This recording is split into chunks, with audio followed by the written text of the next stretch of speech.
Hello and welcome to Libertas News. It's Wednesday the 28th of August and my name is Mark Thomas. Work has begun on harvesting salt from one of the oldest salt pans in Europe, in Ston. Harvesting the salt from the Solano in Ston is back-breaking work. Pretty much everything is done by hand. It's old-school harvesting. And as temperatures reached 32 degrees yesterday, it was certainly a hard day's work. The salt pans are a trademark of Ston. These same salt pans have existed since the 14th century. The salt pans are divided into 9 crystallization basins, and each is named after a Christian saint. The appearance and manner of salt production has not been changed over the centuries, and the salt harvest proved to be somewhat of a tourist attraction yesterday, with even a few tourists rolling up their sleeves and helping.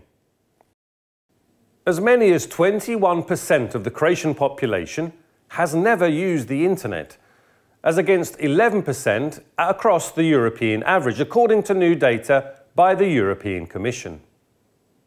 The European Commission's Digital Economy and Society Index is a composite index that summarizes relevant indicators on Europe's digital performance and tracks the evolution of EU member states in digital competitiveness, and also shows that there are still disparities across the EU member states regarding the use of internet services. For example, in Croatia, every 5th citizen has never used internet services, as against a mere 2% in Denmark.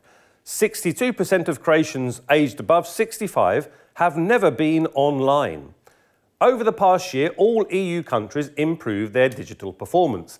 Finland, Sweden, the Netherlands and Denmark scored the highest ratings and are among the global leaders in digitalization. Some other countries, however, still have a long way to go, and the EU as a whole needs improvement, stated the European Commission. The city of Dubrovnik, through its Department for European Funds, Regional and International Competition, has been extremely successful in attracting EU funds to the city. One of the significant recently completed projects is certainly the renovation of the former quarantine complex, Lazareti. Through the project Lazareti, the Creative District of Dubrovnik, 3 buildings of the Lazareti complex have been restored, and the remaining 7 buildings have already been restored, with equipment for the implementation of cultural and tourist programs. The project ended on the 31st of July. The value of the project was 33 million kuna, of which 25 million kuna came from the European Union.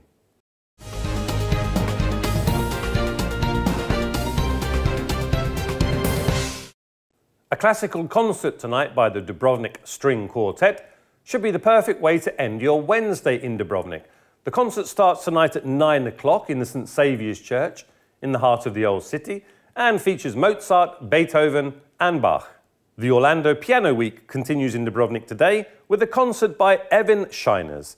Tonight's concert will be held in the Rector's Palace in the heart of the old city and starts at 9 o'clock. Expect an evening of wonderful classical music tonight.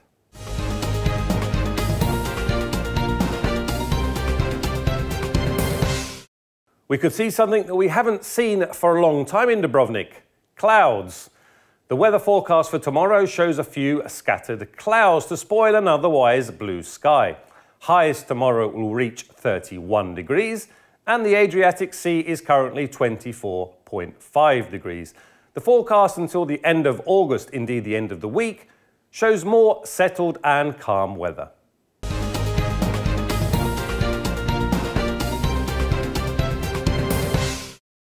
The mouth of the River Ombla lies at the western entrance to Dubrovnik. This fjord-like valley is famous for several 15th and 16th century Renaissance summer residences.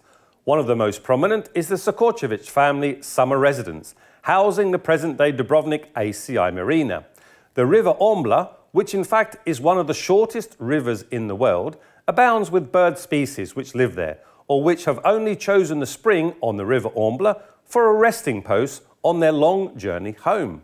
The entire area of Rijeka Dubrovačka has excellent bus services with the Dubrovnik centre.